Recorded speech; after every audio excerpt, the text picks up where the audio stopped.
so angry, so constant violence, drugs, because the trap, this whole surrounding, it's like a cage. This whole surrounding, it's like a cage.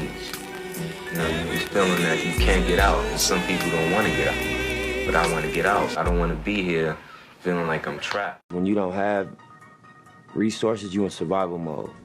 You know, so being in survival mode automatically rules out a lot of things because you don't care about morality, because you don't experience morality. You experience, you know, the need to survive.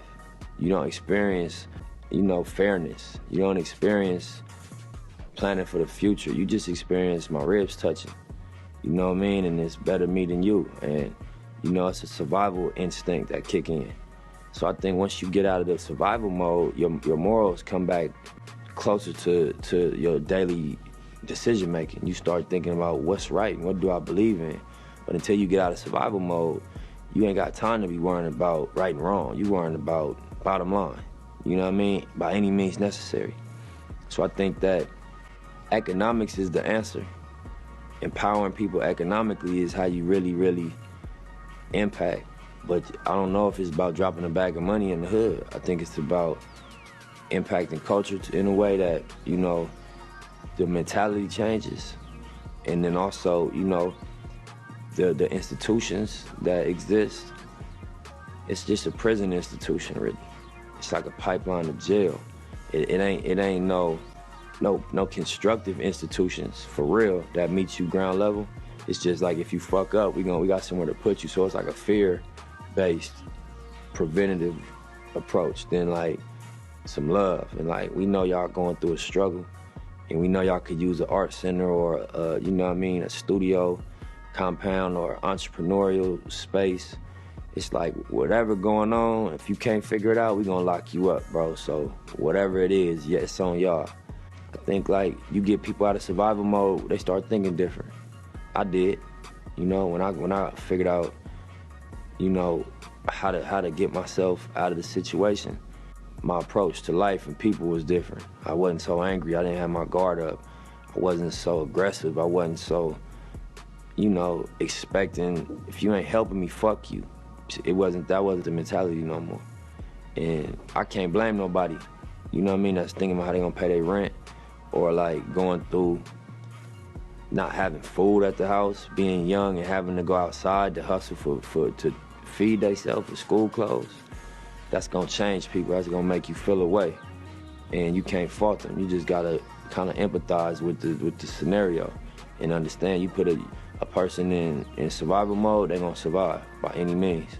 I couldn't make a blanket statement to just the young people doing dirt. I don't think that's honest.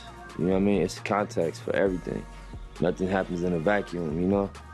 But I would say that, you know what I mean, you're gonna lay in the bed you make. You're not gonna get away with nothing in terms of the energy.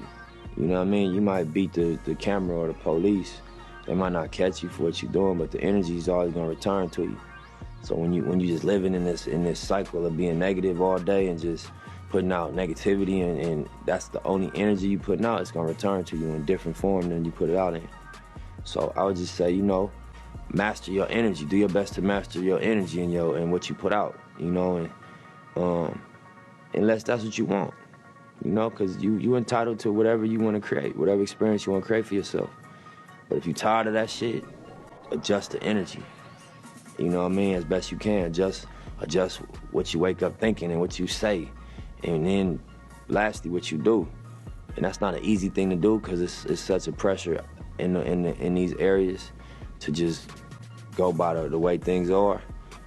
But, you know, it's a lot of examples that you could look up to as young kids in the streets. You could look up to Kendrick Lamar. Not the words, forget what he's saying, just where he came from. I seen him, you could YouTube him freestyling in the Nicholson Garden Projects. You could look up to a Nip Hussle. You know, you could look up to a YG, you know what I mean, to a Top Dog, you know what I mean, to any one of these guys that came from this hopelessness and you know, wiggled their way through it. You know what I mean? And you could reverse engineer what they did. You know, look at the steps, what happened. You know, so I would say that. What's today's mathematics? Build, destroy. To build is to elevate the mentalities of self and those around self. To add positive energy to every nation. To build, you must first start from the root, which is the knowledge foundation, and add on to the highest peak. To destroy is to eliminate and destroy any and all negativity that enters my cipher of supreme harmony. Peace, God. Peace, God.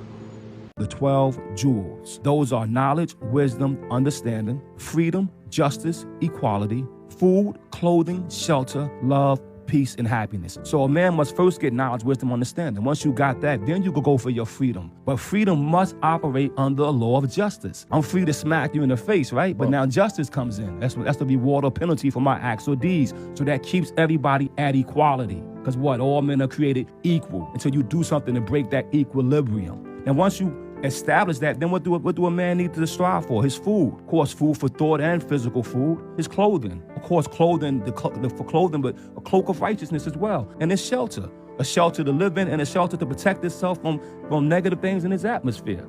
And once you got that, what's left? Love. But what's love without peace? And what's love and peace without happiness? And happiness is total, complete satisfaction with yourself.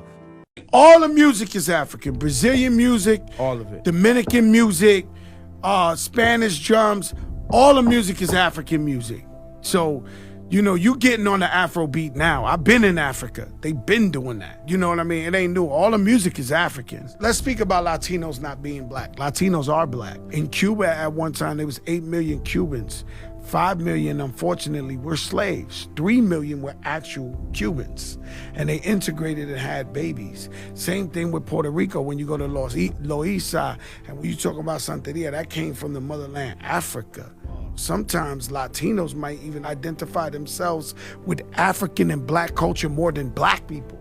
This ain't no crazy thing. I'm telling you the truth. I don't advocate any kind of hate. But there's a lot of talk that sounds very much like it. No, I think that the guilt complex of the American white man is so profound until when you begin to analyze the real condition of the black man in America, instead of the American white man eliminating the causes that create that condition, he tries to cover it up by accusing his accusers of teaching hate.